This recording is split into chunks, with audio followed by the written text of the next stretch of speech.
சீராக்கின் ஞானம். அதிகாரம் 43. கதிரவன். உயர் வானத்தின் சிறப்பு தெளிந்த வான்வெளியே, வானகத்தின் தோற்றம் அதன் மாட்சியின் காட்சியே. கதிரவன் தோன்றி எழும்போதே அறிவிக்கிறது.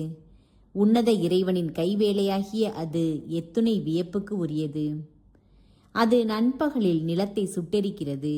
அதனுடைய கடும் வெப்பத்தை தாங்கக்கூடியவர் எவர்? சூளையை கவனிப்போர் கடும் வெப்பத்தில் வேலை செய்கின்றனர். கதிரவன் அதைவிட மும்மடங்காய் மலையை எரிக்கிறது. நெருப்பு கதிர்களை வீசுகிறது. தன்னுடைய ஒளி கதிர்களால் கண்களை குருடாக்குகிறது.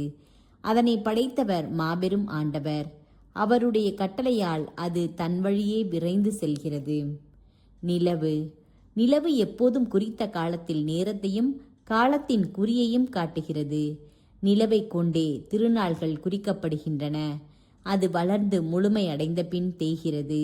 அதனை கொண்டே மாதங்கள் பெயரிடப்படுகின்றன. அது வளர்மதியாக மாறும் வகை எத்துணை வியப்புக்கு உரியது. வான்படைகளுக்கு அடையாள ஒளியாக நின்று வான்வெளியில் அது மிளிர்கின்றது. விண்மீன்கள்.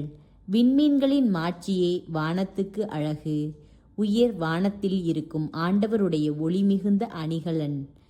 தூய இறைவனின் கட்டளைப்படி அவை ஒழுங்காக இயங்குகின்றன. தங்களது விழிப்பில் அவை அயர்வதில்லை. வானவில். வானவில்லை பார். அதை உண்டாக்கினவரை போற்று. அது ஒளிரும்போது எழில் மிகுந்ததாய் இருக்கின்றது. தனது மாட்சி மிகுந்த வில்லால் வானத்தை அது சுற்றி வளைக்கிறது. உன்னத இறைவனின் கைகளே அதை விரித்து வைத்தன. இயற்கையின் விந்தைகள். ஆண்டவருடைய கட்டளைப்படி பனி பெய்கிறது. அவர்தம் முடிவுகளை செயல்படுத்த மின்னல்கள் விரைகின்றன. ஆகையால் கருவூலங்கள் திறக்கப்படுகின்றன.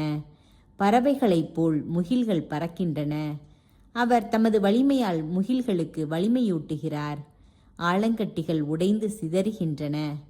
அவர் தோன்றும்போது மலைகள் நடுங்குகின்றன. அவருடைய திருவுளத்தால் தென்றல் வீசுகிறது. அவரது இடியின் ஓசை நிலத்தை துன்பத்தால் நெளிய செய்கிறது. வடக்கிலிருந்து வரும் புயற்காற்றும் சூறாவளியும் இவ்வாறே செய்கின்றன. கீழே இறங்கும் பறவை போல பனியை அவர் தூவி விடுகிறார்.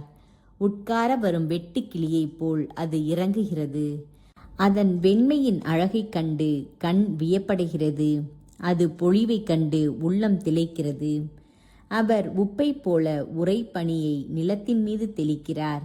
அது உறைகின்ற போது கூர்மையான முட்களைப் போல் ஆகின்றது.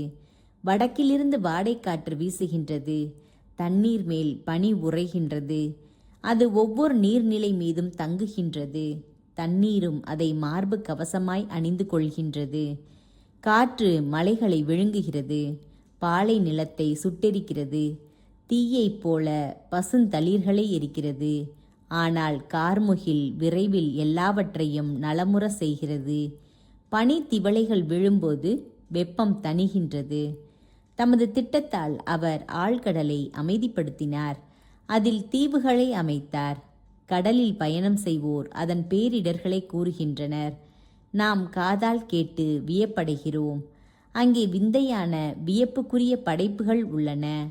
எல்லா வகை உயிரினங்களும் கடலில் வாழும் மிக பெரிய விலங்குகளும் உள்ளன. அவரால் அவருடைய தூதர் வெற்றி காண்பர். அவருடைய சொல் அனைத்தையும் ஒருங்கிணைக்கும். நான் இன்னும் பல சொல்லலாம், ஆயினும் முழுமையாக சொல்ல முடியாது. சுருங்க கூறின் அனைத்தும் அவரே. ஆண்டவரை மாட்சிமைப்படுத்த எங்கிருந்து வலிமை பெறுவோம்? தம் படைப்புகள் எல்லாவற்றையும் விட அவர் பெரியவர். அவர் அஞ்சுதற்கு உரியவர், மிக பெரியவர். அவருடைய வலிமை வியப்புக்குரியது. ஆண்டவரை மாட்சிப்படுத்துங்கள். உங்களால் முடியும் அளவிற்கு அவரை உயர்த்துங்கள். ஏனெனில் அவர் அதனினும் மேலானவர். உங்கள் வலிமையெல்லாம் கூட்டி அவரை உயர்த்துங்கள். சோர்ந்து விடாதீர்கள். ஏனெனில் போதிய அளவு அவரை புகழ முடியாது. ஆண்டவரை கண்டவர் யார்? அவரை பற்றி எடுத்துரைப்பவர் யார்? அவர் உள்ளவாறே அவரை புகழ்ந்தேத்துபவர் யார்? இவற்றினும் பெரியன பல மறைந்திருக்கின்றன. அவருடைய படைப்புகளில் சிலவற்றையே நாம் கண்டுள்ளோம். ஆண்டவரே அனைத்தையும் படைத்துள்ளார். இறை பற்றுள்ளோருக்கு ஞானத்தை அருளியுள்ளார்.